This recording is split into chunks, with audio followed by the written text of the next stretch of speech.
제가 어렸을 때 서울에서 강원도로 가려면 강원도 해수욕장이나 설악산으로 가족과 함께 이렇게 놀러 가려고 하면요, 대관령이나 미신령이나 한계령을 넘어가야 했습니다. 아마 다 기억들 나실 겁니다. 대관령, 미신령, 한계령을 넘어가야 했습니다. 시간도 많이 걸리고요, 가는 길도 험하였다는 생각이 듭니다. 특별히 겨울에는 한계령을 넘어갈 때 조심조심하면서 차들이 브레이크가 파열되는 경우도 종종 발생했고요. 그런데 지금은 서울 양양 고속도로가 생겨서요, 2시간에서 2시간 반이면 속초에 도달할 수 있습니다. 참으로 편리해진 세상입니다. 이 서울 양양 고속도로를 달리다 보면 한 가지 특징이 있습니다. 참으로 터널이 많다라는 겁니다. 그렇죠? 산을 뚫었기 때문에 터널이 참으로 많습니다. 그리고 또 하나, 우리나라에서 제일 긴 터널이 있습니다. 제일 긴 터널, 인제 양양 터널로 이름 지어진 그 터널인데요, 그 길이가 무려 11km. 안 다녀보셨나요? 안 가보셨나요? 가보셨잖아요. 이렇게 모르는 척하고 계세요. 이 11km가 서울시청에서 여기 예술의 전당까지 거리예요. 상당히 긴 거리입니다. 이 인제 양양 터널을 거쳐야 속초에 도달할 수 있습니다. 근데 저는 그 터널을 지나다 보면요, 문득 이런 생각이 들 때가 있었습니다. 자, 만약 터널 안에서 차량 연쇄 추돌 사고가 일어난다면, 너무 기니까요. 너무 기니까 운전하다 보면 야, 이게 언제 끝이 나오나 할 때가 있어요. 이렇게요. 그러면서 야, 여기서 만약에 차량 연쇄 추돌 사고가 난다면, 아니면 앞에서 차들이 고장나서 서 있다면, 아니면 화재가 발생한다면, 아니면 산사태가 발생한다면, 야, 이 꼼짝없이 안에서 갇히는구나. 그러면서 또 하나 생각난 게요, 폐쇄 공포증 있는 분은 여기 절대로 못 지나갈 것 같다. 어떨 때는요, 운전하다가 너무 끝이 안 보이니까 갑자기 두려운 마음이 들 때도 있습니다. 그게 인제 양양 터널입니다. 그래서 만약에 이 11km의 터널을 들어가는 것이 꺼려진다면, 이 11km의 터널 들어가는 것이 염려된다면 방법은 단 하나입니다. 돌아가는 길밖에 없습니다. 돌아가는 길밖에 없습니다. 국도로 빠져나와서 미신령이나 한계령을 넘어가야 합니다. 그런데 그 우회하는 그 도로는요, 그 우회하는 길은 시간도 더 걸립니다. 그리고 주유비도 더 많이 듭니다. 그리고 험한 길 운전하느라 더 피곤한 길이라는 것입니다. 다윗은 지난 10여 년 동안 수많은 인생의 시련과 고난의 터널을 지나왔습니다. 사울이라는 터널을 지나왔습니다. 어떨 때는 담대함으로, 어떨 때는 겨우겨우 가까스로 그 터널들을 지나왔습니다. 그러다가 11km짜리 긴 터널을 만난 겁니다. 11km짜리 긴 터널을 만나자 이번엔 죽을 수도 있겠다. 이번엔 죽을 수도 있겠다라는 두려움이 밀려왔습니다. 그리하여 생각해낸 것. 지난주 말씀 속에 생각이라고 그랬잖아요, 다윗이요. 생각해낸 것이 블레셋이라는 우회의 도로로 빠져나간 것이었습니다. 자, 그러면 아무 문제 없이 편안하게 안전하게 목적지에 도착하였는지요? 그래서 제가 오늘 제목을 그렇게 정한 겁니다. 두려워서 돌아가면 더 힘들다. 두려워서 피해가면 더 힘들다라는 겁니다. 인간적 생각과 판단에 의하여 최선책이라고 여겨졌던 블레셋에서의 1년 4개월, 16개월의 망명 생활, 그 생활은요, 곤고한 생활의 연속이었습니다. 아기수왕 눈치 보랴. 그래서 결국 그러잖아요. 여기 왕도 말고 좀 지방도시로 보내달라고. 그랬더니 또 이 시글락으로 보내가지고 이스라엘과 국경지요. 그 의도대로 또 전쟁을 해야 됩니다. 이스라엘을 약탈한 것처럼 살아가야 되는 그러한 곤고한 삶의 연속이었습니다. 하루도 편한 날이 없었습니다. 그리고 마침내 블레셋이 이스라엘과 전쟁을 시작하면서 그 곤고함의 최고조에 달았던 겁니다. 그 심적 갈등의 최고조. 블레셋이 염려했던 거, 블레셋이 이제 이스라엘과 전쟁하면 나는 과연 어떻게 해야 되는가?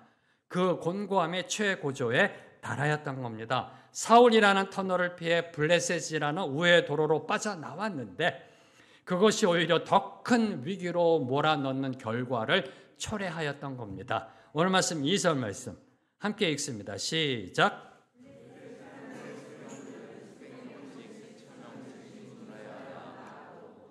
다윗과 그의 사람들은 아기스와 함께 그 뒤에서 나아가더니 이제 다윗은 블레셋 용병으로 나아가야 합니다. 용병으로 자기 동족 이스라엘과 전쟁을 해야 하는 참으로 난처한 위기에 빠졌던 겁니다. 자, 이 상황은 인간의 생각으로는 도저히 해결할 수 없는 위기입니다. 인간의 생각으로는 도저히 벗어날 수 없는 위기입니다. 생각으로 블레셋에 왔습니다. 그렇죠? 생각하여 블레셋에 왔습니다. 근데 그 생각의 한계에 도달한 겁니다. 그 생각의 한계에 도달한 것. 자, 이는요, 이제 인재 양양 터널이 두려워서 꺼림직해서 피해서 한계령을 넘어가다가 엔진이 과열되어 주저앉을 꼴입니다. 완전히 그런 꼴입니다. 이러지도 못하고 저러지도 못하고 앞으로도 가지 못하고 뒤로 가지도 못하고 누군가가 지나가는 차가 올 때까지 기다려야 되는, 도움을 구해야 되는 그러한 상황에 놓이게 된 겁니다. 동족 이스라엘과 싸우지 않으려 한다면 죽임을 당할 수도 있습니다. 지금 블레셋에 망명해 와 있잖아요. 그리고 싸우게 되면 이제 정말 이스라엘로 돌아갈 수 없게 됩니다. 왜요? 하나님의 기름 부음 받아 이스라엘의 차기 왕으로 세움받은 사람이 자기 민족에게 창칼을 들이댄다? 어떻게 나중에 그 사람이 이스라엘의 왕이 될 수 있을런지요? 지금 다윗은 한마디로 사면초가 진퇴양난의 늪에 빠진 것입니다. 이때 만약에 여러분이 다윗이라면 어떻게 하셨을런지요? 저는 이 부분 한번 묵상해 봤습니다. 이때 만약에 내가 다윗이라면 어떻게 생각하고 어떻게 반응하고 어떻게 대처했을까? 잘 기억하셔야 될 거. 하나님께 기도하지 않고 일어난 일입니다. 하나님께 기도하지 않고 자기 생각대로 판단대로 블레셋으로 왔다가 초래된 이 위기 앞에서 어떻게 반응할까? 이 질문이요. 그래서 한번 곰곰이 생각해 보니까 네 가지의 반응이 일어날 것 같더라고요. 네 가지의 반응. 자, 첫 번째는 처음에는 아이고 내가 잘못했구나. 그 빠져나오는 게 아니었어. 그냥 인제 양양 고속도로로 갈 걸. 괜히 우회도로로 빠져나왔어. 후회합니다. 그리고 나 때문에 이런 일이 일어났다라고 하면서 후회합니다. 그런데 그 상황이 지속되면 남을 탓하기 시작합니다. 그리고 상황을 탓합니다. 그리고 더 나아가 내가 시대를 잘못 태어났다.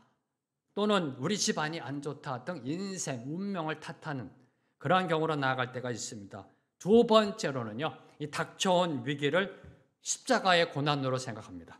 닥쳐온 위기를 십자가의 고난으로 생각합니다. 자신의 잘못으로 상황이 힘들게 되었는데도요, 하나님이 나에게 이런 십자가를 주셨어. 그래, 이 십자가 내가 지고 가지.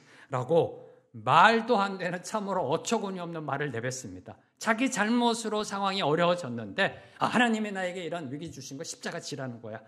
십자가 지고 가지 뭐 이렇게 생각할 수도 있다는 겁니다. 십자가 지는 것은요, 십자가를 진다는 것은 주님을 올바로 제대로 믿고 따라가고자 했을 때 당하게 되는 그 시련과 고난을 의미하는 것입니다. 주님을 올바로 믿고 푯대를 향해 나아가겠다, 백성답게 살아가겠다라고 나아가는 가운데 시련과 고난을 당한 것, 이것을 십자가를 지고 간다라고 하는 건데, 자기가 잘못해놓고 십자가를 지고 가겠다?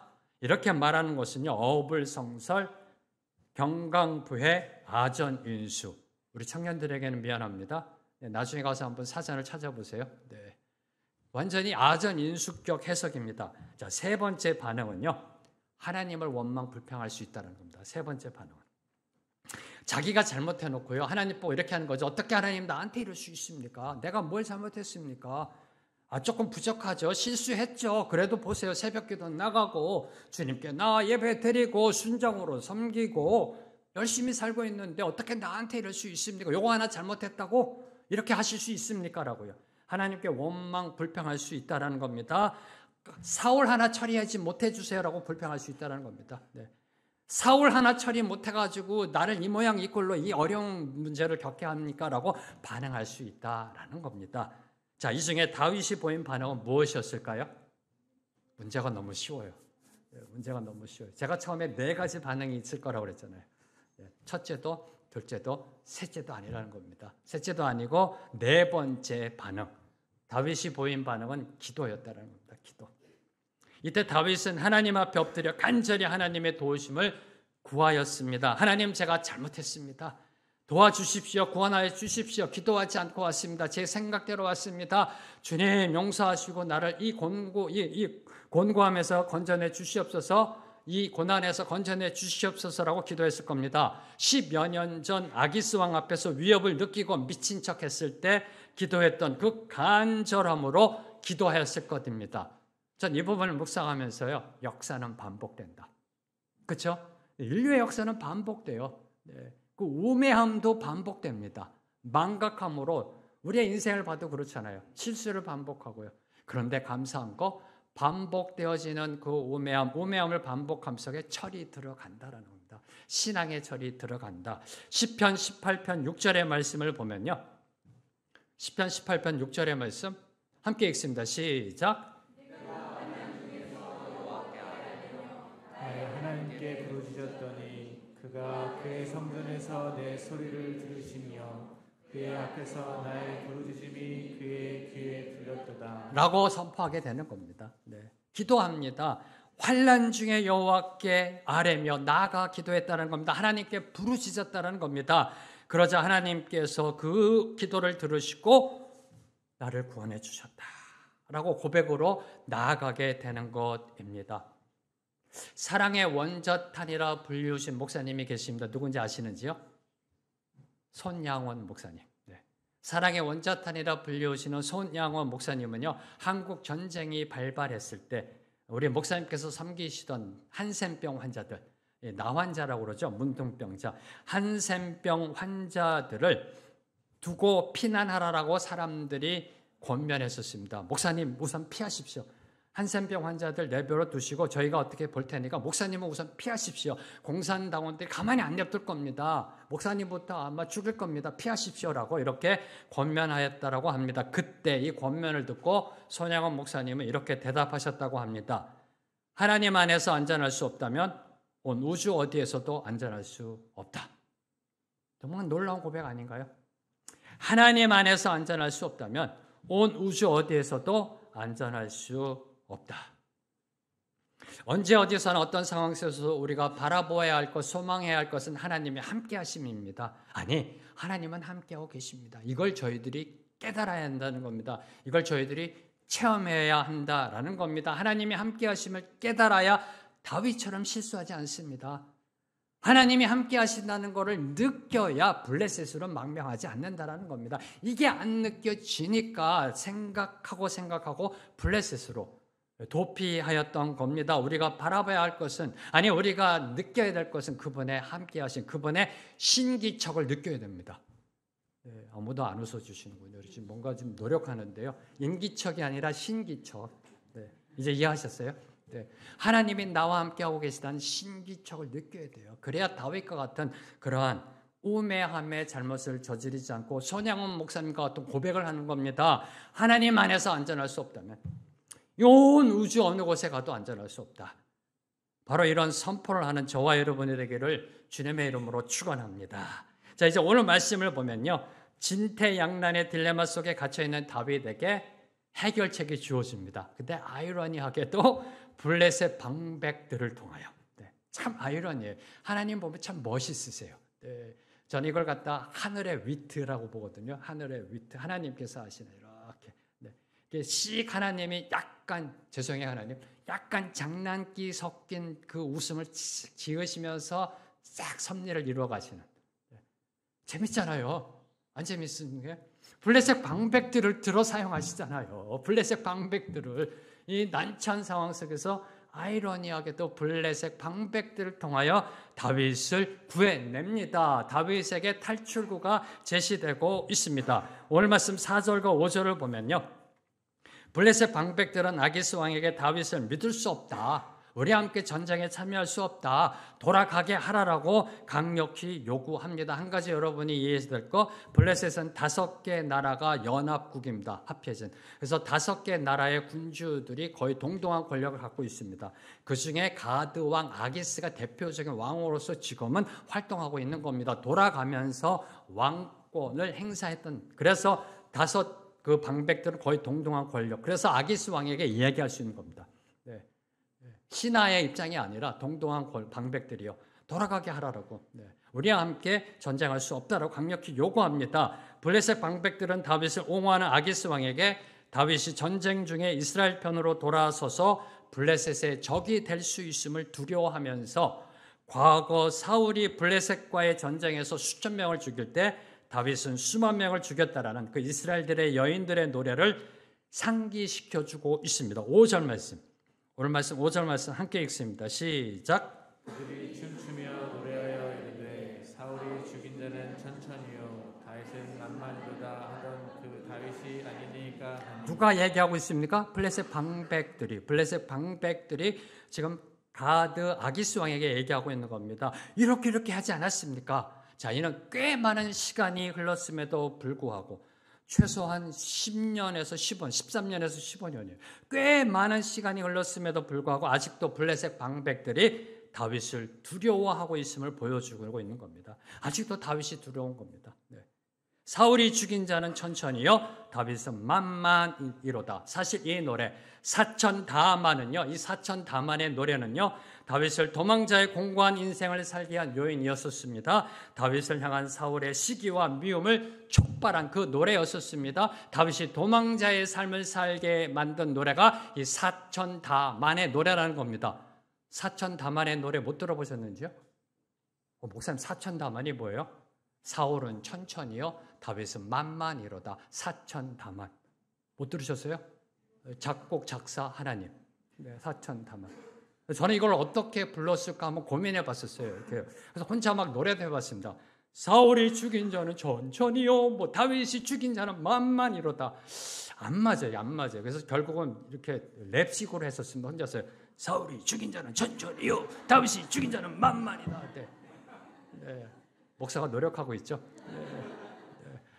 이 사천다만의 노래가요. 네.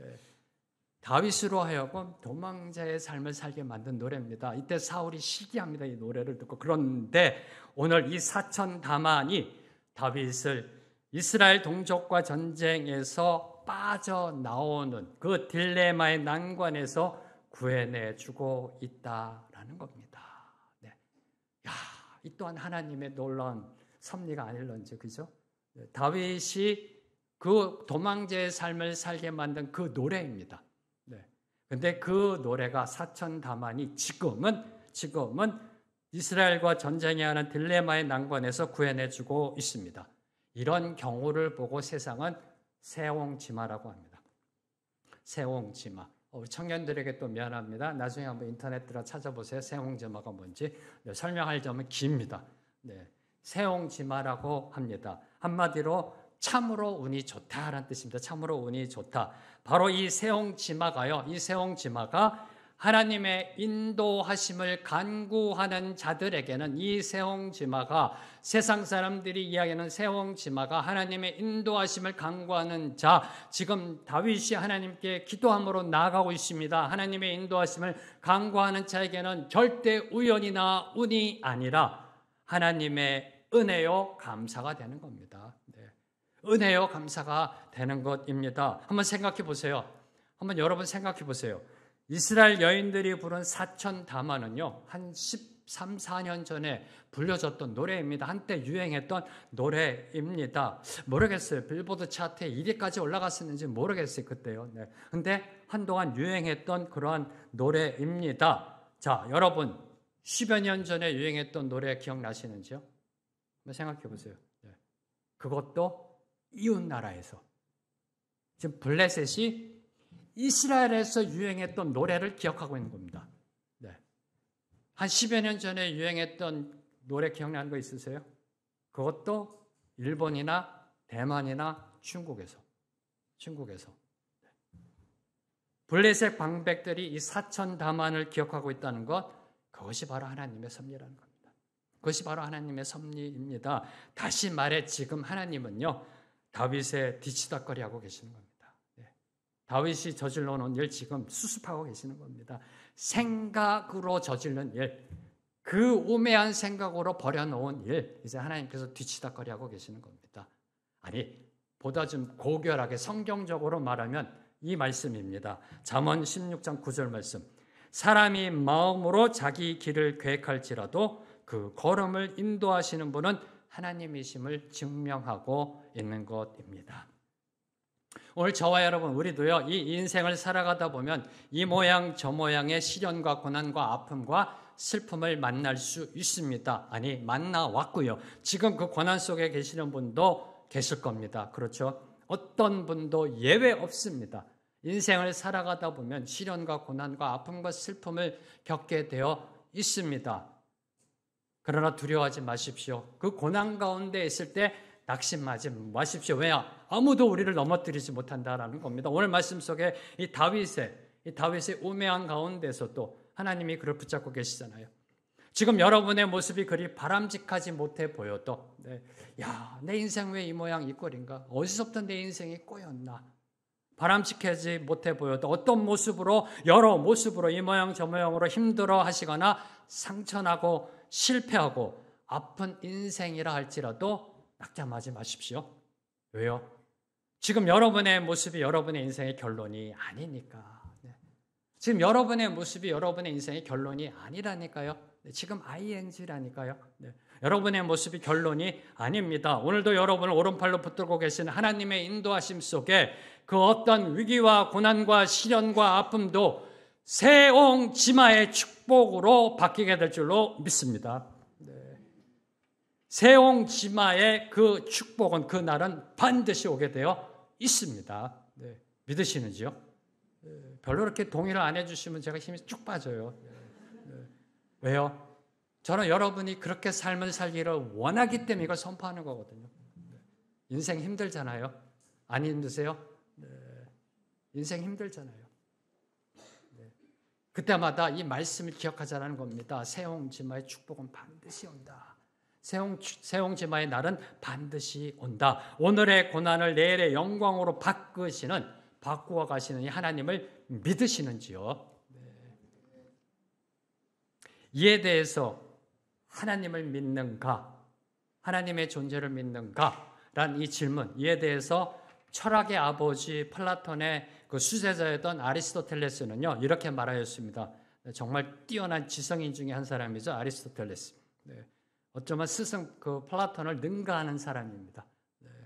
이 아리스토텔레스는 이렇게 말하였습니다. 하나님을 신을 믿는가에 대한 답을 신은 알 수 없는 존재이다. 신은 알 수 없는 존재이다. 자, 신의 존재에 대해서 많은 고민을 했습니다. 아리스토텔레스가 그 뛰어난 철학적 이해와 그의 지식으로 고민을 거듭한 끝에 이렇게 결론을 내립니다. 신은 가장 현실적인 존재이고 사고하는 정신이며 복된 생명이다. 와우, 참으로 멋진 정의입니다. 제가 여태까지 철학적으로 신을 이렇게 멋있게 정의한 걸 보지 못했습니다. 다시 한번 읽어드립니다. 신은 가장 현실적인 존재이고, 너무 멋있지 않아요? 현실적인 존재, 우리의 현실이라는 겁니다. 사고하는 정신이며 살아 움직인다는 겁니다. 복된 생명이다. 생명을 주는 존재라는 겁니다. 와, 이런 멋진 정의는 제가 들어본 적이 없습니다. 그런데 정작 그 신은 알 수 없는 존재라고 말하고 있습니다. 참으로 진짜 개똥 철학 같은 소리 하고 있는 겁니다. 안 그런가요? 신에 대해서는 멋있게 정의해놓고 이렇게 결론 맺습니다. 신은 알 수 없는 존재이다. 정말 개똥 철학 같은 소리. 왜 그랬을까요? 신을 못 만났으니까. 신은 못 만나고 철학으로 그것을 이해하고 철학으로 분석하고 철학으로 표현하려고 하니까 신을 못 만났기 때문에 오늘날 세상 철학은 한술 더 뜹니다. 오늘날 세상 철학은 한술 더 떠서 이렇게 말합니다. 하나님은 죽었다. 아니, 하나님은 아예 없다라고 정말 개똥 철학 같은 소리 하고 있습니다. 하나님은 죽었다. 신은 죽었다. 신은 아예 없다라고 이야기하고 있습니다. 자, 그렇다면 이게 세상 철학이 이야기하는 거라면 오늘도 살아 역사하신 하나님, 그죠? 오늘도 인류 역사를 이끌어 가신 그 하나님은 하나님을 믿는 자들에게만 보여지는 것일까? 이 질문입니다. 오늘도 살아 역사하신 하나님은 하나님을 믿는 자들에게만 보여지는 것일까? 라는 질문. 이 질문에 오늘 말씀 6절과 9절, 두 구절을 함께 읽도록 하겠습니다. 시작. 아기스가 다윗을 불러 그에게 이르되 여호와께서 살아계심을 두고 맹세하노니 내가 정직하여 내게 온 날부터 오늘까지 내게 악이 있음을 보지 못하였으니 나와 함께 진중에 출입하는 것이 내 생각에는 좋으나 수령들이 너를 좋아하지 아니하니. 아기스가 다윗에게 대답하여 이르되 내가 내 목전에 하나님의 전령같이 선한 것을 내가 아나 블레셋 사람들의 방백들은 말하기를 그가 우리와 함께 전장에 올라가지 못하리라 하니. 네, 6절은 이렇게 시작합니다. 아기스가 다윗을 불러 그에게 이르되 여호와께서 살아 계심을 두고 맹세하노니. 와우. 누가 얘기합니까? 다윗이요? 아기스 왕이, 블레셋 왕이, 우상을 섬기는 이방인 블레셋 가드 왕 아기스가 하나님의 살아계심을 선포하고 있습니다. 네, 하나님의 살아계심을 선포하고 있습니다. 할렐루야, 그죠? 네. 올라오는 말하면 족에서 주지승이 하나님의 살아계심을 믿고 선포하는 겁니다. 놀라운 일이 벌어진 겁니다. 놀라운 일이. 네. 블레셋 왕 가드 왕 아기스가 우상을 섬기던 그 아기스가 그의 입술을 통하여 고백합니다. 하나님은 살아계시다. 하나님은 살아계시다. 자, 그러면 아기스 왕은 어떻게 하나님의 살아계심을 알고 고백할 수 있었을까? 이 질문입니다. 어떻게 알 수 있었을까? 자, 6절에 보면은 가드 왕 아기스가 이렇게 고백합니다. 살아계심을 두고 맹세하노니 첫째, 내가 정직하여 내게 온 날부터 오늘까지 내게 악이 있음을 보지 못하였으니. 네.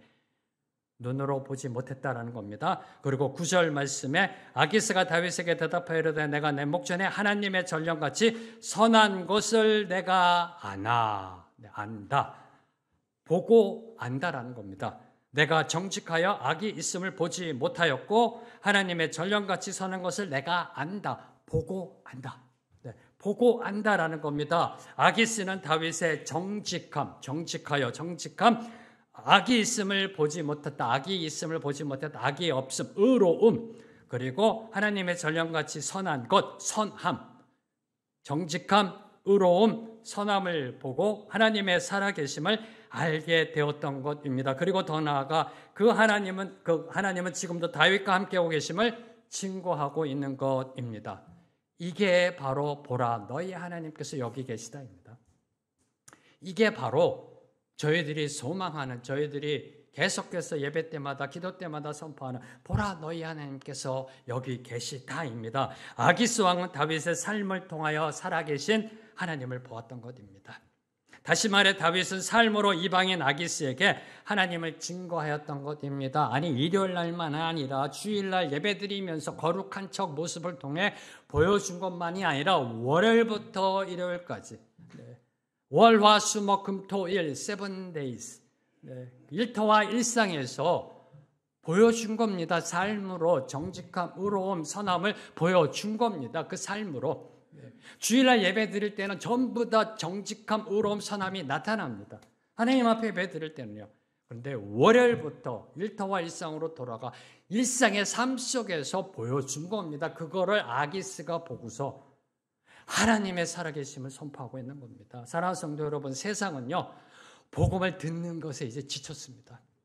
복음을 듣는 것에 지쳤다니까요. 복음을 보기를 원합니다. 복음을. 그래서 저와 여러분이 5번째 복음서가 되어야 합니다. 마태, 마가, 누가, 요한, 그 다음에 황제명이라는 복음서가 되어야 합니다. 제 삶이. 바로 이게 보라 너희 하나님께서 여기 계시다가 되는 겁니다. 자, 그렇다면 제가 늘 항상 던지는 질문이 있잖아요. 그럼 여러분은 지금까지 살아오면서 당신을 보니 하나님이 살아계십니다라는 고백을 몇 번이나 들어보셨는지요? 아니 교회 다니는 사람끼리 말고 집사가 집사에게 하는 건 말고요. 여러분의 일터와 일상에서 안 믿는 세상 사람들로부터 야, 너를 보니, 당신을 보니, 너의 삶을 보니 하나님은 살아계시는구나 라고 아기스 왕처럼 그런 고백을 몇 번이나 들어보셨는지요?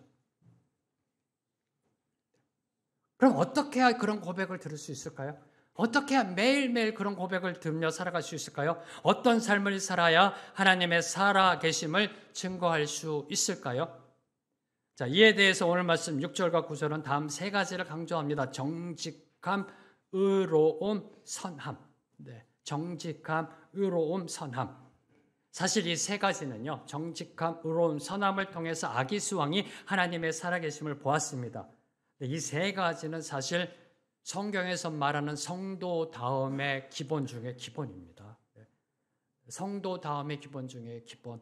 정직함이 뭐고 의로움이 뭐고 선함이 뭔지는 나중에 혹시 하나님이 주시면 저희가 또 한번 그 말씀의 은혜를 나누도록 하고요. 이 세 가지 정직함, 의로움, 선함은 성도 다음의 기본 중에 기본, 하나님의 백성됨 그 정체성의 기본 중에 기본, 주님의 제자됨의 기본 중에 기본, 정직함, 의로움, 선함. 에베소서 5장 8절에서 9절 말씀. 에베소서 5장 8절에서 9절 말씀 함께 읽습니다. 시작. 너희가 전에는 어둠이더니 이제는 주 안에서 빛이라. 빛의 자녀들처럼 행하라. 빛의 열매는 모든 착함과 의로움과 진실함에 있느니라. 빛의 열매는 모든 착함, 선함이죠. 그리고 의로움, 그리고 진실함. 진실함은 정직함이죠. 네. 바로 이 정직함, 의로움, 선함. 선함이 하나님의 백성된 자의 기초가 되고 있으면 성경은 저와 여러분에게 권면하고 있습니다. 만약 저와 여러분이 살고 있는 이 세상에, 이 지구에 태양이 없다면 어떻게 될까요? 태양이 없다면 한번 생각해 보세요. 네. 두말할 필요도 없는 질문 아닐런지요, 그렇죠? 네. 두말할 필요도 없습니다. 이 질문이요. 태양이 없으면 지구는 멸망합니다. 그렇죠? 태양이 없으면 지구는 멸망합니다. 태양은 우리가 살고 있는 이 지구에 없어서는 안 될 존재입니다. 그렇죠? 바로 그러한 존재로 살아가라는 겁니다. 바로 그러한 존재가 주 안에서 빛이라는 존재입니다. 빛의 자녀들처럼 행하라는 그 말씀입니다. 태양처럼 그렇게 살아가라는 권면의 말씀입니다. 그런 삶은 어떤 삶인가? 착함과 의로움과 진실함의 열매를 맺는 삶임을 에베소서의 말씀은 오늘도 저와 여러분에게 강조하고 있는 겁니다.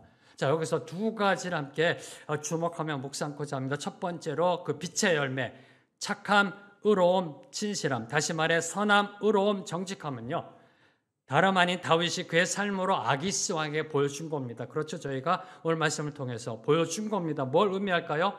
다시 한번 강조합니다. 착함, 의로움, 진실함은 도덕이 아니라는 겁니다. 윤리가 아니라는 겁니다. 성경에서 말하는 착함, 의로움, 진실함은 도덕이나 윤리가 아니라는 겁니다. 더 나아가 교리적 덕목이 아니라는 겁니다. 삶의 열매다. 삶으로 증명해야 한다는 겁니다. 삶으로 보여줘야 한다는 겁니다. 그리고 그 증명은 내가 아니라 다른 사람이 하는 것이다. 그 증명은 내가 하는 게 아니라 주님 나 이렇게 살았습니다. 나 이 정도 살았습니다. 이 정도면 괜찮지 않나요? 김 집사 어떻게 생각해? 나 목사다워? 괜찮지? 이게 아니라 내가 아니라 다른 사람이 증명하는 것이다. 두 번째로 주목하는 것, 이 부분이 상당히 중요합니다. 주 안에서 빛으로 살아간다라는 것, 이 정직함, 의로움, 이 선함의 열매를 맺고 살아간다는 것은 완전한 의인의 삶을 산다라는 것이 아니라는 겁니다. 할렐루야. 네. 완전한 의인의 삶을 의미하는 것이 아닙니다. 착함, 의로움, 진실함이 24시간 365일 완벽하게 증거되는 삶은 이 세상에 없습니다. 이 세상에 없습니다. 아브라함도, 다윗도, 모세도, 사도 바울도, 다윗도 지금 다윗의 처한 상황 시글락에서요 거하는 동안 거짓으로 위장된 망명자의 삶을 살았습니다. 그렇죠? 지난주에 살펴봤을 때. 그런데 그의 삶을 통해 아기스 왕이 이야기합니다. 와 정직하다. 와 의롭다. 와 착하다. 네. 그런데 저희는 알잖아요. 거짓하고 있고요. 거짓으로 지금 위장된 망명된 삶을 살고 있잖아요. 네. 그런데 아기스 왕은 다윗의 삶을 통해서 정직과 의로움과 선함을 보았던 것입니다. 이 세상에 정답대로 완벽하게 사는 인생은 없습니다. 그러나 그 정답대로 살려고 노력하며 발버둥 치는 것, 그것에 세상이 주목한다는 겁니다. 그것에 세상이 감동받는다라는 것입니다. 비록 때론 실수하고 넘어지고 부족하고 연약하지만 다윗처럼 거짓말할 수도 있고요. 남을 속일 수도 있고요. 살기 위해서 블레셋으로 도망갈 수도 있고요.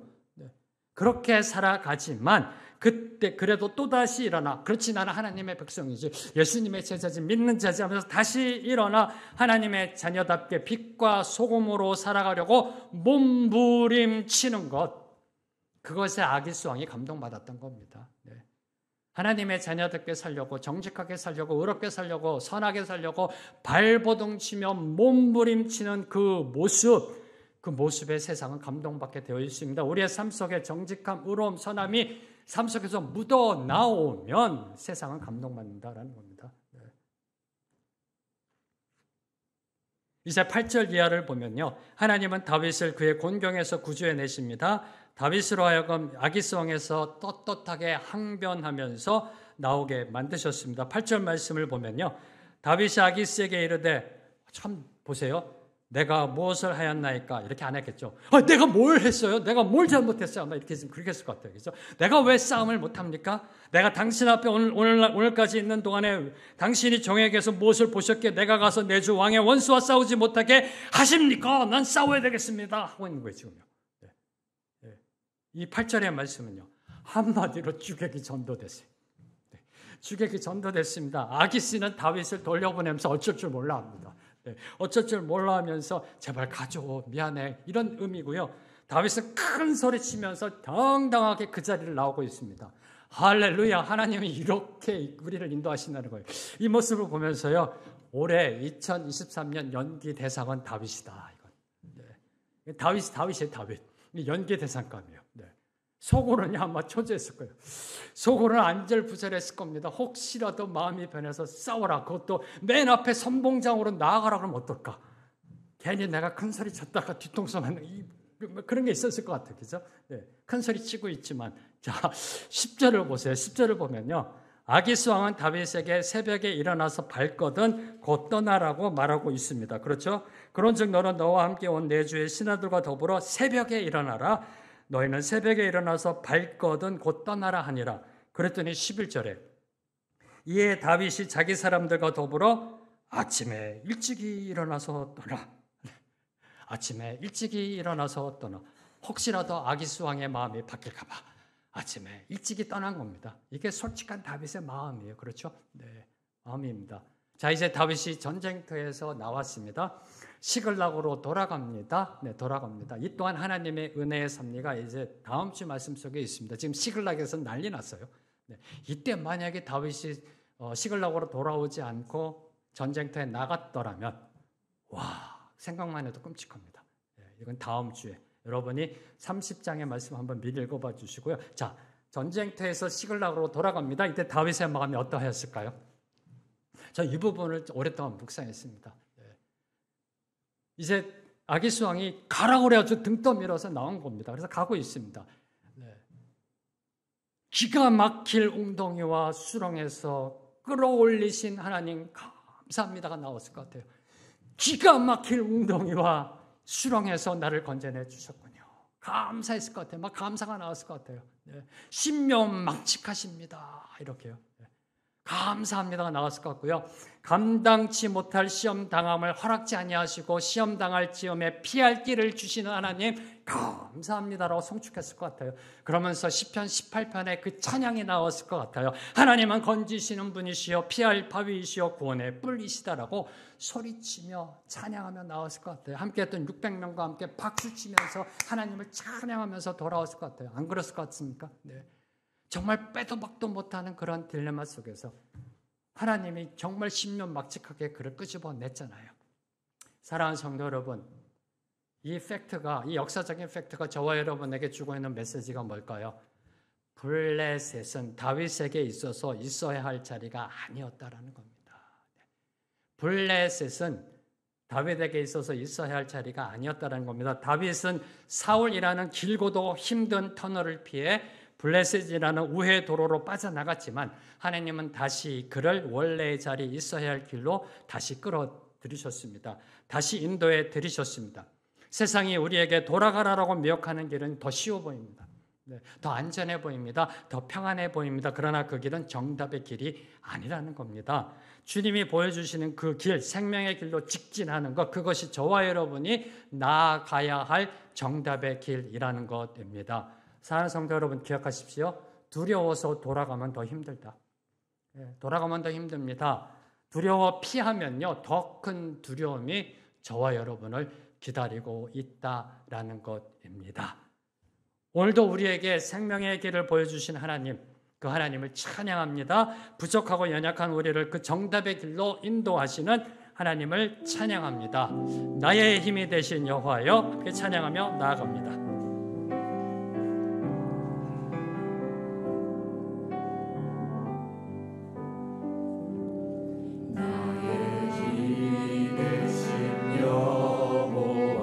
내가 주님을 사랑합니다. 내가 주님을 사랑합니다. 주는 나의 반석이시며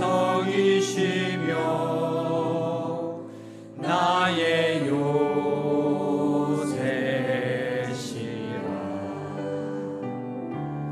주는 나를 건지시는 나의 주, 나의 하나님, 나의 귀한 바위시오, 나의 방패시라,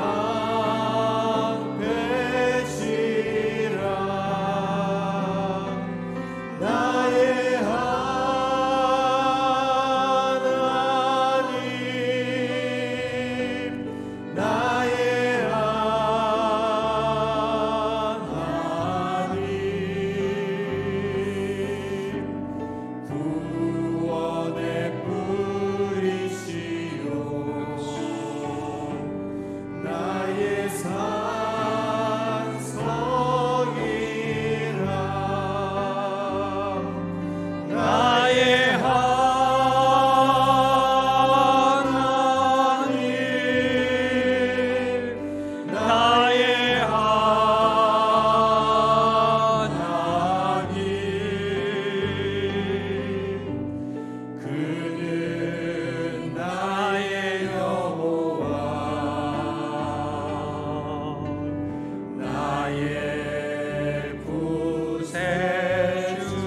나의 생명이신 여호와여, 나의 생명이신 여호와, 내가 주님을 찬양합니다.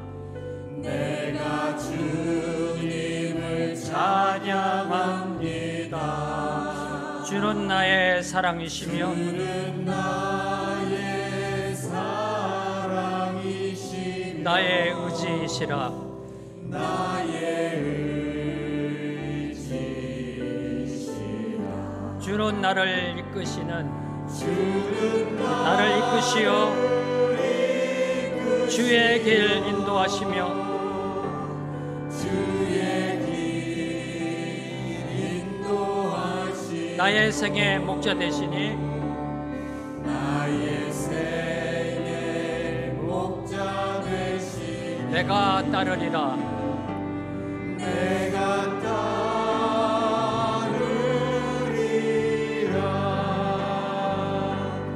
나의 하나님,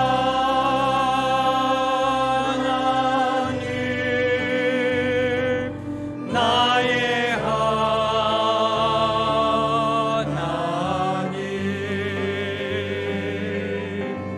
생명의 면류관으로 내게 씌우소서. 나의 하나님,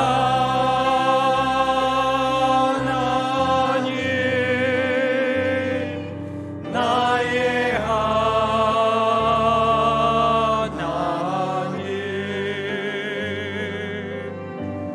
그는 나의 여호와, 나의 구세주. 하나님 감사합니다. 선포합니다. 주는 우리의 피할 바위이시며 산성이시며 요새이시며 구원자 되십니다.